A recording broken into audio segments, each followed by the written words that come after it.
Hey guys, welcome back to my channel. So today I'm in a little bit of a different setup. I'm on my floor because I think the natural lighting is just much better here. So yeah, that explains that. But today I'm back and I wanted to make a video on how I got back into reading. I think this might be especially useful right now since a lot of people are at home due to the quarantine and a lot more people are getting back into reading. So I wanted to share my tips and my background and the things that I did that helped me learn to read more and to get back into it this year. So without further ado, let's just hop right in. So a little bit on my background. Now, if you don't really care about this part, you can just skip over. But when I was little, I actually wasn't that into reading.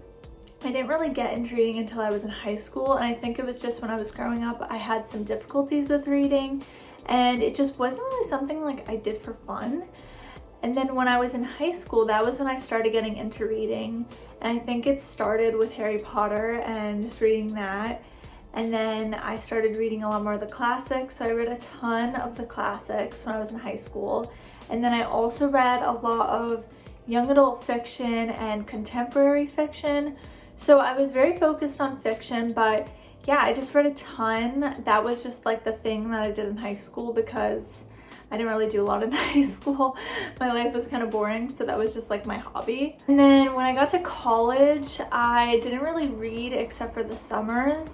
I think that I just felt really overwhelmed during the actual school year, and so I was putting so much mental energy into my daily life and like my schoolwork that when I would come back at the end of the day, I just didn't want to read. So I wasn't really into reading when I was in college except for the summers. I would read a lot during the summers. And honestly, I get that, but I feel like now I found a way that I can just slip reading into my life even when you're really, really busy. You can definitely find a way to do it.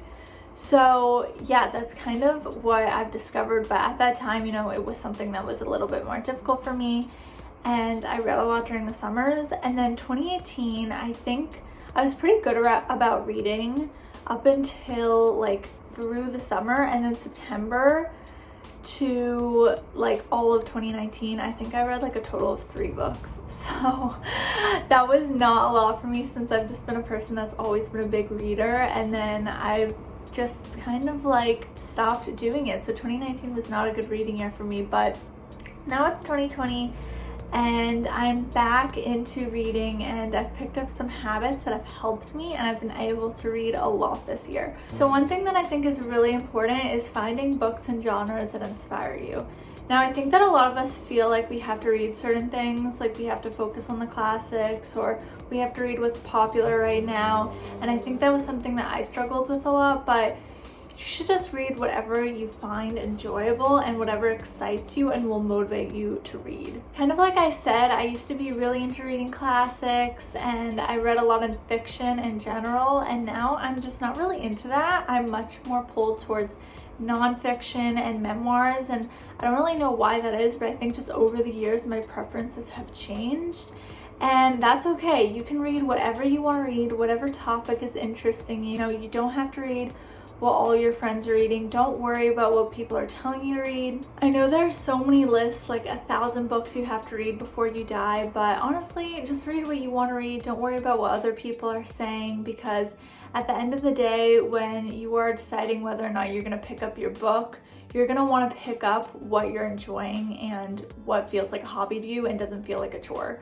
So don't worry about what you feel like you're supposed to read. Read what you want to read, and yeah, that's pretty much that. My second thing is that you should figure out what format works for you. Now, I feel like we live in this age where there's so many options and you don't really have to stick to one thing. So many people love audiobooks, or they love having a Kindle, and that's what works so well for them, because I feel like with audiobooks, you can go wherever, you can read while you are doing other things, and you're cooking or you're on your commute or whatever you're doing. I think it's super helpful for walking, and I love to listen to audiobooks while I walk, but I realized that in general I'm not really an audiobook person. I'm much more of a physical book person. I've never had a Kindle, so I don't really know what that's like, but I know so many people read a lot more when they have a Kindle. But personally, I love the feeling of sitting back at the end of the day and not having any sort of technology And then I also don't really like having another person's voice in my head. So, you know, I think personally, like, audiobooks just aren't really my thing most of the time. Like I said, I do really like audiobooks when I'm cooking and I'm cleaning and I want to listen to something, but I just prefer physical books. So I feel like you just have to go with whatever format works for you and the one that you feel is helping you read the most. The next thing that I try to do is just read a little bit each day. So for me, one thing that really works is reading just like 5 pages a day. I know that could sound like nothing, but if you just have this habit of reading 5 pages a day, that will get you to eventually read a whole book instead of feeling like you have to read like 50 or 100 pages a day and then you never finish it. Maybe once you get in the habit of it, you can fit in a little bit more, but just focus on the habit of reading rather than forcing yourself to read a certain number of books a year, because I know a lot of people love to do that and they love to set reading challenges, and I think they're honestly so great if that's what motivates you.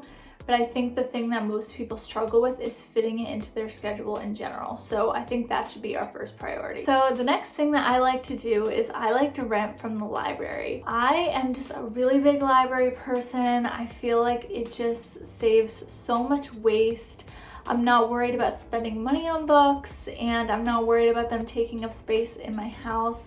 I just have to focus on going to the library, finding the book, which, to be fair, sometimes if you're looking for a more popular book, it can be hard to find at your local library if it's checked out a lot or if your library just doesn't offer enough. But the reason why I really like going to my local library rather than buying books is I feel like it just takes the pressure off having to feel like I need to finish something. So I feel like when I am buying a book and I'm going to the store and then I spend like 15 or 20 bucks on it, then I spend so much time thinking I have to finish this, and if I don't like the book, it just puts the pressure on because I spent all that money and I need to get my use out of the book. But I think that if I go to a library, then I have the feeling of, oh, I just rented this, you know, I don't have to worry about it, and it just, for me at least, takes the pressure off. But I think this is kind of an individual thing. I think that a lot of people are more motivated by actually buying books and then having them because they feel like, okay, I spent the money on this book, that's gonna actually motivate me to sit down and read it, rather than maybe if you go to a library, you feel like, oh, like I'll get to that book eventually, and then by the time you get to it, you have to return it.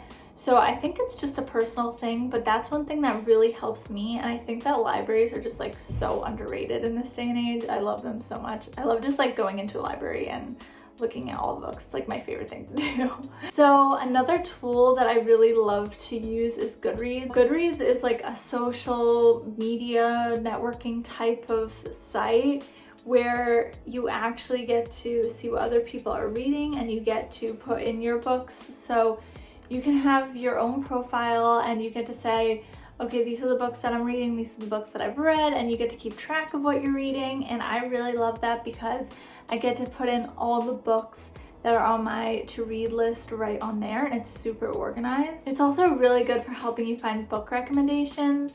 And then I think also it's really helpful for seeing what other people are reading if you read similar books to someone else, or if you have friends that are always reading, you can see what they like, and it's just like a super useful site. But I think the thing that I love the most about it is the reviews. That's how I got into Goodreads personally, and I know you can read book reviews on Amazon, but I just feel like the ones on Goodreads are just like, I don't know, like they're more in depth, I guess, because like the people that are on Goodreads are the people that are reading a lot more than people on Amazon maybe, I don't know.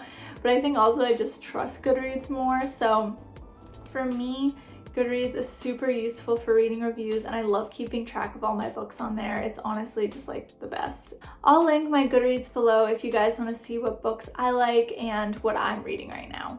So yeah, that's my background, that's my tips. I would love to hear about what books other people are reading, and let me know if you guys have any questions. Don't forget to subscribe, like this video, leave your comments, and I'll talk to you next time. Bye guys.